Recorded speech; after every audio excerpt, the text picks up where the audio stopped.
से नहीं है तो आने वाले चुनाव में ही माननीय मुख्यमंत्री जी के इस अहंकार का और तुष्टिकरण और वोट बैंक की राजनीति का जो वो पराकाष्ठा पार किए हैं उसको जनता जनार्दन झारखंड की उसका जो हिला देगी जवाब, चाहे बोकारो हो, धनबाद हो, जमशेदपुर हो, ये सारी जगहों की जनता उनको जवाब देगी, रांची की जनता उनको जवाब देगी। ये उनके नेताओं से पूछना जरूरी है जो यहाँ चुनाव लड़ते हैं। जयमंगल भी बयान दिया है, अभी जयमंगल जी का बयान तो बढ़िया बात है ना। उन्होंने कांग्रेस नेहा तिर्की का बयान है, इंडिया गठबंधन का बयान। देखिए, कांग्रेस के लिए बांग्लादेशी घुसपैठियों और भारत के नागरिकों में कोई अंतर नहीं है। कांग्रेस अपने राजनीति के लिए, कांग्रेस अपने सत्ता प्राप्त करने के लिए 1947 में एक देश का दो टुकड़ा कर दिया। देश का टुकड़ा सिर्फ इसीलिए हुआ कि कांग्रेस को सरकार चाहिए थी। धर्म के नाम पर अगर पूरे विश्व के अंदर कोई यदि देश का इतना रक्त रंजित यदि बंटवारा हुआ तो 1947 में भारत का हुआ और पाकिस्तान एक अलग देश बना सिर्फ धर्म के नाम पर, क्योंकि उनको संविधान नहीं चाहिए था, उनको इस्लाम चाहिए था। और ये किस लिए हुआ? क्योंकि उस क्षेत्रों में उनकी संख्या ज्यादा थी। वही स्थिति परिस्थिति आज झारखंड और पूरे देश के अंदर पैदा करने की कोशिश कर रहे हैं।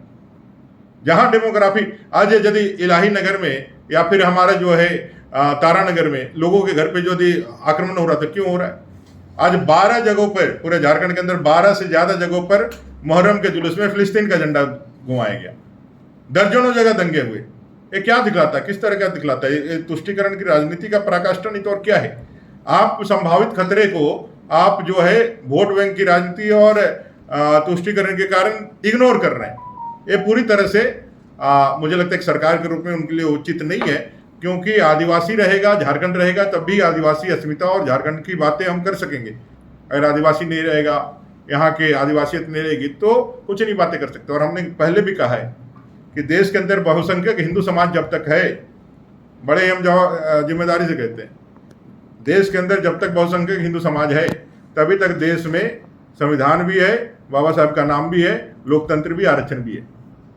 जिस दिन हिंदू बहुसंख्यक से घट जाएगा, ना संविधान रहेगा, ना बाबा साहब का नाम रहेगा, ना फिर यहाँ लोकतंत्र रहेगा, ना यहाँ पे आरक्षण रहेगा। आप एक मिनट पूरा ऐसा आपको कोई खोजने के लिए बहुत ज्यादा संघर्ष नहीं करना होगा।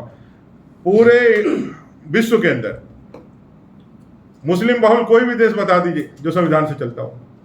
अच्छा, आपके इलाके में, आपके बिहार हम लोगों ने सब बात किया, वहां पे कार्रवाई के लिए कहा है।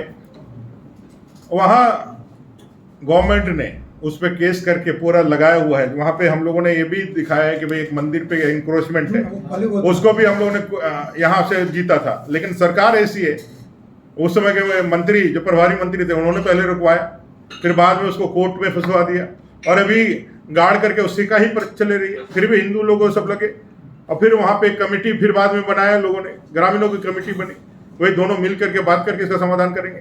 लेकिन वो भी आगे बढ़ते हुए नहीं दिख रहा है। और मैं बता रहा हूँ, चाहे महोदय की घटना हो, चाहे चंदन कैर की घटना हो, चाहे वो तारानगर की घटना हो, चाहे पाकुड़ के गोपीनाथपुर की घटना हो, एक फाइनल लड़ाई भारतीय जनता पार्टी लड़ने के लिए निकली है, इस झारखंड के लिए, इस देश के लिए, और उसको हम लड़ेंगे।